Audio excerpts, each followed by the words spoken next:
Assalamualaikum warahmatullahi wabarakatuh. Perkenalkan, kami dari kelompok 7.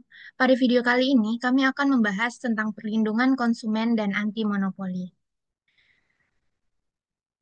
Dengan anggota kelompok, saya sendiri, Zahwa Alia Merianda, dengan NPM C1C023038, dan ada rekan-rekan saya, Bunga Handayani Effendi, dengan NPM C1C023118, ada Mezika Margaret dengan NPM C1C023146 dan ada Anissa Bella Permata dengan NPM C1C023181. Materi yang pertama yaitu pengertian perlindungan konsumen. Menurut UU Nomor 8 Tahun 1999, perlindungan konsumen adalah upaya untuk memastikan kepastian hukum demi melindungi konsumen. Konsumen adalah setiap orang yang menggunakan barang dan atau jasa untuk kepentingan pribadi, keluarga, orang lain, atau makhluk hidup lain, dan tidak untuk diperdagangkan, yaitu menurut pasal 1 UU Perlindungan Konsumen. Menurut Munir Puadi, dalam pengantar hukum bisnis juga menyebutkan bahwa konsumen adalah pengguna akhir barang dan atau jasa untuk kepentingan non-komersial. Dan yang terakhir ada pelaku usaha adalah individu atau badan usaha yang beroperasi di Indonesia, baik berbadan hukum maupun tidak, dan menyelenggarakan kegiatan usaha dalam berbagai sektor ekonomi menurut pasal 1 UU Perlindungan Konsumen. Selanjutnya ada asas dan tujuan perlindungan konsumen. Yang pertama itu asas. Asasnya ada 5. Yang pertama ada manfaat. Memberikan keuntungan bagi konsumen dan pelaku usaha. Asas yang kedua keadilan, yaitu memastikan hak dan kewajiban setiap pihak. Asas yang ketiga keseimbangan, menjaga kepentingan semua pihak. Asas yang keempat keamanan dan keselamatan, yaitu menjamin perlindungan konsumen. Dan asas yang terakhir itu kepastian hukum, menjamin kepatuhan pada hukum. Adapun tujuan perlindungan konsumen ini adalah yang pertama, meningkatkan kesadaran dan kemandirian konsumen, melindungi konsumen dari dampak negatif barang atau jasa, memberdayakan konsumen dalam memilih dan menuntut haknya, mewujudkan sistem perlindungan yang adil dan transparan, meningkatkan kesadaran pelaku usaha, meningkatkan kualitas barang atau jasa untuk kesejahteraan konsumen. Yang selanjutnya ada hak dan kewajiban konsumen. Adapun hak konsumen ada 9. Yang pertama, hak atas kenyamanan, keamanan, dan keselamatan dalam menggunakan barang atau jasa. Yang kedua ada hak untuk memilih dan mendapatkan barang atau jasa sesuai dengan kondisi dan jaminan yang dijanjikan. Hak yang ketiga ada hak atas informasi yang benar dan jelas tentang barang atau jasa. Ada hak untuk didengar pendapat dan keluhannya, hak atas advokasi, perlindungan, dan penyelesaian sengketa, hak untuk mendapatkan pembinaan dan pendidikan konsumen, hak untuk diperlakukan dengan benar, jujur, dan tanpa diskriminasi, hak untuk mendapatkan kompensasi atau ganti rugi jika barang atau jasa tidak sesuai perjanjian, dan hak-hak lain yang diatur dalam perundang-undangan. Adapun kewajiban konsumen, yang pertama, membaca dan mengikuti petunjuk penggunaan barang atau jasa untuk keamanan. Yang kedua, beritikat baik dalam transaksi pembelian. Yang ketiga, membayar sesuai nilai tukar yang disepakati. Dan yang keempat, mengikuti penyelesaian sengketa perlindungan konsumen secara patut. Materi selanjutnya akan dijelaskan oleh rekan saya. Baiklah, saya akan menjelaskan materi selanjutnya, yaitu hak dan kewajiban pelaku usaha. Yang pertama, hak pelaku usaha. Yang pertama, hak menerima pembayaran yang sesuai dengan kesepakatan mengenai kondisi dan nilai tukar barang dan atau jasa yang diperdagangkan. Yang kedua, yaitu hak untuk mendapatkan perlindungan hukum dari tindakan konsumen yang beritikat tidak baik. Yang ketiga, adanya hak untuk melakukan pembelaan diri sepatutnya di dalam penyelesaian hukum sengketa konsumen. Yang keempat, hak untuk rehabilitasi nama baik apabila terbukti secara hukum bahwa kerugian konsumen tidak diakibatkan oleh barang dan atau jasa yang diperdagangkan. Yang terakhir yaitu hak-hak yang diatur dalam ketentuan peraturan perundang-undangan lainnya. Selanjutnya ada kewajiban pelaku usaha. Yang pertama, beritikat baik dalam kegiatan usahanya.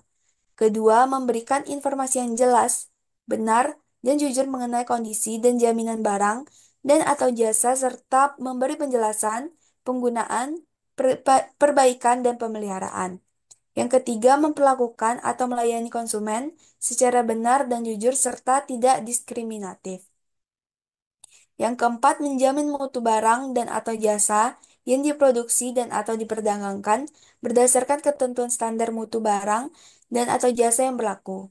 Yang kelima, memberi kesempatan kepada konsumen untuk menguji dan atau mencoba barang dan atau jasa yang dibuat dan atau yang diperdagangkan.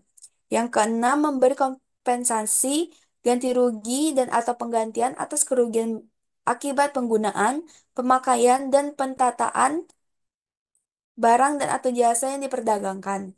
Yang terakhir yaitu memberi kompensasi, ganti rugi dan atau penggantian apabila barang dan atau jasa yang diterima atau dimanfaatkan tidak sesuai dengan perjanjian. Selanjutnya yaitu adanya perbuatan yang dilarang bagi pelaku usaha. Yang pertama yaitu larangan bagi pelaku usaha yang berhubungan dengan barang dan atau jasa yang diperdagangkannya. Yang kedua yaitu larangan bagi pelaku usaha yang berhubungan dengan kegiatan menawarkan, mempromosikan, mengiklankan suatu barang dan atau jasa secara tidak benar atau seolah-olah. Yang ketiga, larangan bagi pelaku usaha yang berhubungan dengan kegiatan menawarkan, mempromosikan, mengiklankan suatu barang secara tidak benar dan atau menyesatkan. Sama seperti nomor dua tadi. Yang keempat, yaitu larangan bagi pelaku usaha yang berhubungan dengan penjualan melalui cara obral atau lelang yang mengelabui atau menyesatkan. Kemudian yang kelima yaitu larangan bagi pelaku usaha yang berhubungan dengan kegiatan menawarkan, mempromosikan atau mengiklankan dengan jumlah tertentu. Yang keenam yaitu larangan bagi pelaku usaha yang berhubungan dengan kegiatan menawarkan, mempromosikan atau mengiklankan dengan janji. Yang ketujuh yaitu larangan bagi pelaku usaha yang berhubungan dengan kegiatan menawarkan dengan cara paksa. Yang kedelapan, larangan bagi pelaku usaha yang berhubungan dengan kegiatan menawarkan barang secara pesanan. Yang kesembilan, larangan bagi pelaku usaha yang berhubungan dengan usaha periklanan. Dan yang terakhir yaitu larangan bagi pelaku usaha yang berhubungan dengan klausul baku. Materi selanjutnya akan dijelaskan oleh rekan saya. Baik, materi selanjutnya yaitu pengertian anti monopoli dan pesaing usaha tidak sehat. Dalam ketentuan pasal 1 ayat 1, monopoli adalah penguasaan atas produksi atau pemasaran barang atau jasa oleh satu atau sekelompok pelaku usaha. Dalam pasal 1 ayat 2, praktik monopoli adalah pemusatan kekuatan ekonomi oleh satu atau lebih pelaku usaha yang menyebabkan penguasaan atas produksi atau pemasaran barang atau jasa tertentu, sehingga menimbulkan pesaing usaha tidak sehat dan merugikan kepentingan. Pasal 1 ayat 3 merujuk pada penguasaan nyata suatu pasar oleh satu atau lebih pelaku usaha sehingga bisa menentukan harga atau pasokan barang atau jasa. Sedangkan pasal 1 ayat 4, posisi dominan terjadi ketika pelaku usaha tidak memiliki pesaing di pasar atau memiliki posisi tertinggi dibandingkan pesaing dalam hal keuangan, akses pasokan, penjualan, serta kemampuan menyesuaikan pasokan atau permintaan barang atau jasa.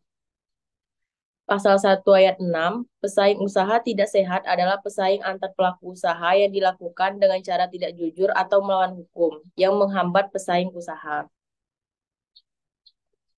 Selanjutnya, asas dan tujuan.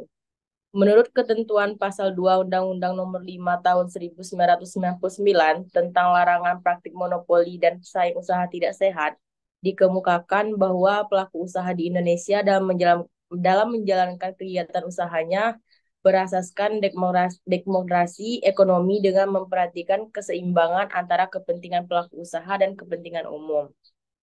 Adapun tujuan dari pembentukan undang-undang tentang larangan praktik monopoli dan pesaing usaha tidak sehat, yaitu yang pertama, menjaga kepentingan umum dan meningkatkan efisiensi ekonomi nasional sebagai salah satu upaya untuk meningkatkan kesejahteraan rakyat.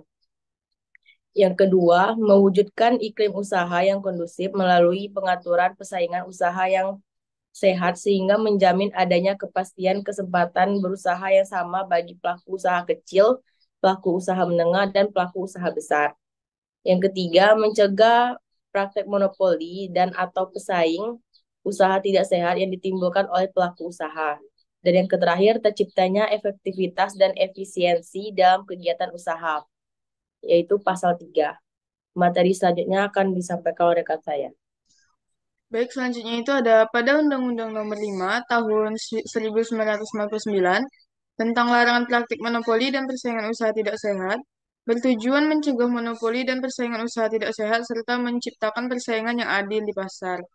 Ruang lingkupnya meliputi yang pertama itu ada praktik monopoli, yaitu penguasaan pasar oleh satu pelaku usaha yang merugikan persaingan. Kemudian itu ada persaingan usaha tidak sehat, yaitu praktik seperti persekongkolan harga, kartel, dan pembagian pasar. Kemudian itu ada larangan, melarang penguasaan pasar dominan, persekongkolan harga, dan diskriminasi dalam transaksi. Kemudian ada KPPU, yaitu mengawasi dan menindak pelanggaran melalui penyelidikan dan sanksi, seperti denda. Kemudian ada pengecualian, kerjasama tertentu yang memberikan manfaat ekonomi bagi masyarakat dapat dikecualikan. Kemudian terakhir ada peran konsumen, yaitu melaporkan pelanggaran untuk melindungi kepentingan mereka. UU ini bertujuan untuk melindungi konsumen dan menciptakan pasar yang kompetitif. Kemudian ada penegakan hukum anti monopoli bertujuan menciptakan persaingan sehat dan melindungi konsumen. Proses penegakan hukum meliputi yang pertama itu ada KPPU, yaitu bertugas mengawasi, menyelidiki, dan menindak pelanggaran anti monopoli. Kemudian yang kedua itu ada prosedur penegakan, yaitu dimulai dari laporan atau temuan dugaan pelanggaran, diikuti penyelidikan, pemeriksaan, dan putusan. Kemudian yang ketiga itu sanksi. Pelaku usaha yang melanggar dikenakan denda, pembatalan perjanjian, atau perintah perbaikan. Kemudian yang keempat itu ada penyelesaian sengketa, yaitu gugatan bisa dicabut atau diselesaikan melalui mediasi atau arbitrase. Kemudian yang kelima itu ada peran pengadilan, yaitu pengadilan niaga dapat memutuskan sengketa jika KPPU gagal menyelesaikan. Yang keenam itu ada pelaporan. Masyarakat dan pelaku usaha dapat melaporkan praktik monopoli dan KPPU wajib menjaga kerahasiaan informasi. Kemudian yang terakhir itu yang ketujuh ada pengecualian. Praktik tertentu yang memberikan manfaat ekonomi bisa dikecualikan dari larangan ini. Tujuan utama adalah memastikan pasar kompetitif dan melindungi kepentingan publik. Sekian materi yang dapat kami sampaikan tentang perlindungan konsumen dan anti monopoli. Terima kasih. Wassalamualaikum warahmatullahi wabarakatuh.